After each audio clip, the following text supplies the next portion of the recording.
Bueno, todo el mundo conocemos a Elena Poniatowska mejor que nadie. Julio Patán, escritor, conductor, intelectual mexicano, quien está en la línea para comentar con usted y con nosotros este homenaje a esta gran mujer que ha tocado todos los géneros literarios, la novela, por supuesto, el cuento, la poesía, el ensayo, las crónicas, los cuentos para niños, adaptaciones teatrales, en fin.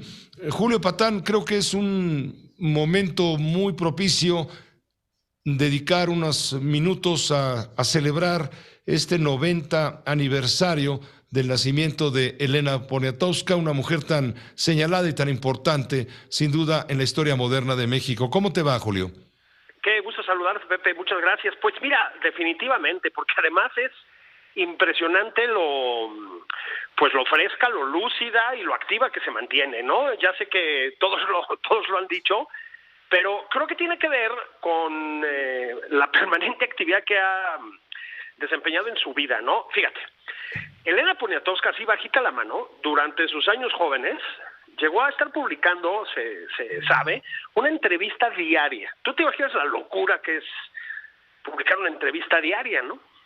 Se abrió paso de esa manera y yo creo que le dio entrada al gran periodismo de largo aliento en México. En una segunda etapa tal vez están los autores de la Revolución, pero le dio entrada al gran periodismo de largo aliento, pues con La Noche de Tlatelolco, como se ha mencionado, ¿no? Mira, es un trabajo realmente extraordinario.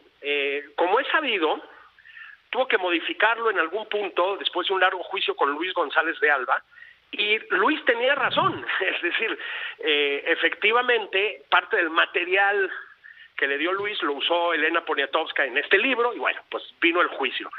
Eso no le quita valor a la crónica extraordinaria que es La Noche de Tlatelolco. Es un mosaico, como saben, de voces, de víctimas, de familiares de las víctimas, etcétera, hecho a bote pronto. Acababan de ser reprimidos los estudiantes y Elena ya estaba levantando testimonios. Tuvo 2 años en eso, el libro se publicó en 1971 y se sigue reeditando merecidísimamente, ¿no?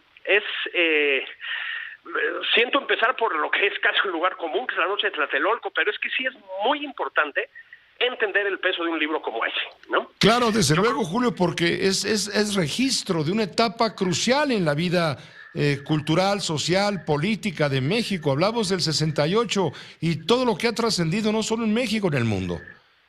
Sí, absolutamente, ¿no? México estaba, yo creo, Pepe, conectado con el mundo en ese momento. O sea, el espíritu libertario, en el mejor sentido, que primaba en el mundo, estaba presente en México, que era un país, que no se nos olvide, pues muy conservador y gobernado de una manera muy conservadora en el diazordacismo, ¿no? Y muy autoritaria.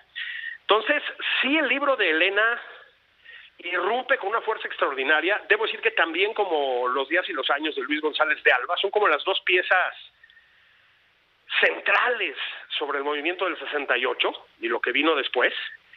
Y después ha tenido también una obra, pues yo creo que desigual, ¿no? Como es normal, digamos, pero con algunos momentos muy valiosos. Mira, también es algo que se repite mucho, pero Hasta no verte, Jesús mío, sí es un libro muy importante en la historia del México contemporáneo. Ya que decías la capacidad de Elena para abarcar diversos géneros, pues sí, se ha ido hacia el relato corto. Lirus Kikus, que es su primer libro, son cuentos cortos, de hecho. Ha tratado, como te decía, la entrevista, ha tratado la crónica, se ha ido a la novela, y luego ha mezclado muy bien los géneros. Hasta no verte, Jesús mío, después de todo, es una pieza narrativa que nace de muchas entrevistas de Elena con la que va a ser, no sé si estrictamente, pero básicamente, la personaje de su libro, Jesús Apalancares, ¿no? Bueno, eso también abrió brecha en México, Pepe, para pues muchas formas de hacer narrativa y periodismo que siguen vigentes, ¿eh? Yo creo que luego tiene momentos mucho más discutibles Elena. A mí su crónica del Zócalo en 2006 francamente no me gusta, creo que le ganó la ideología, pero bueno, la obra de Elena Poniatowska es realmente muy, muy, muy valiosa, ¿no? A propósito, notabilísima entrevistadora, ¿eh? Tú que sabes mucho de esto estarás de acuerdo conmigo.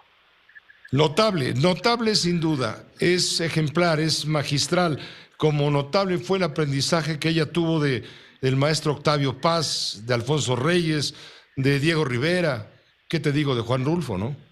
Claro, por supuesto, estuvo cerca siempre de Carlos Monsiváis, tuvo pues conexión intelectual también como gente como Carlos Fuentes, como José Emilio Pacheco, si recuerdo yo bien. Es decir, es muy importante lo que estás diciendo, es también una protagonista en el sentido literal, ¿no? Una protagonista de la vida política, periodística, intelectual, literaria y artística. Recordemos que también tiene un libro muy valioso sobre Tina Modotti, ¿no? En el México, pues de mitades del siglo XX para acá.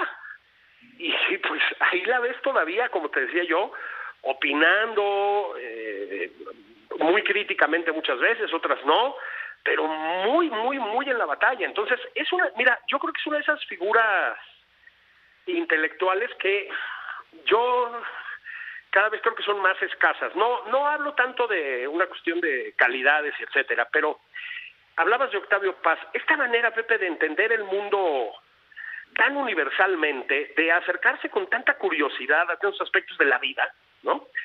Y de influir en tantos aspectos de la cultura, incluida la política, yo creo que cada vez es menos frecuente. No hay ya muchos intelectuales de ese estilo. No estoy diciendo que esto sea malo, simplemente como que ha cambiado la manera de entender la función del intelectual, ¿no? Elena ha negado muchas veces ser una intelectual, pero definitivamente lo es. Es decir, ha estado en la batalla pública de las ideas una y otra vez durante muchísimas décadas, ¿no? Entonces, creo que también hay que valorarla por eso, o sea, por esa forma de vieja escuela, lo digo en el mejor de los sentidos, ¿no?, de entender el oficio de intelectual. Pues te agradezco mucho, Julio, que nos ayudes a descubrirle a mucha gente que por la edad no la conoce, a descubrirle el valor de esta mexicana, bueno, de esta gran mujer artista, literaria, cuentista, periodista, desde luego, de quien recordamos sus crónicas de la matanza estudiantil del 2 de octubre en la noche de Tlatelolco, sus crónicas del terremoto de 85, sus crónicas sobre el conflicto en Chiapas de 1994, su filiación con la izquierda progresista, con incluso en ciertos sentidos con Andrés Manuel López Obrador, en fin, y hoy fue exaltado su valor más que por de índole partidista, su labor intelectual. Hoy la estamos recordando y le estamos rindiendo un modestísimo homenaje al gran aprecio que tenemos a Elena Poniatowska. Yo dije al principio que nació en 42, no, nació en 32. Por eso 32. Hoy tiene 32, tiene 90 años. Gracias, Julio, siempre es un gusto poder escucharte. Al contrario, hombre, un abrazo grande, muchas gracias. Que te vaya muy bien, hasta luego. Sí, vamos a dejarles de tarea leer La noche de Tlatelolco, por ejemplo. Yo creo que sí vale la pena el libro sobre las crónicas del terremoto del 85, el conflicto de Chiapas, en fin. Es una mujer combativa a la que se le admira mucho, por supuesto. Muchos años más, Elena Poniatowska, hoy al cumplir 90.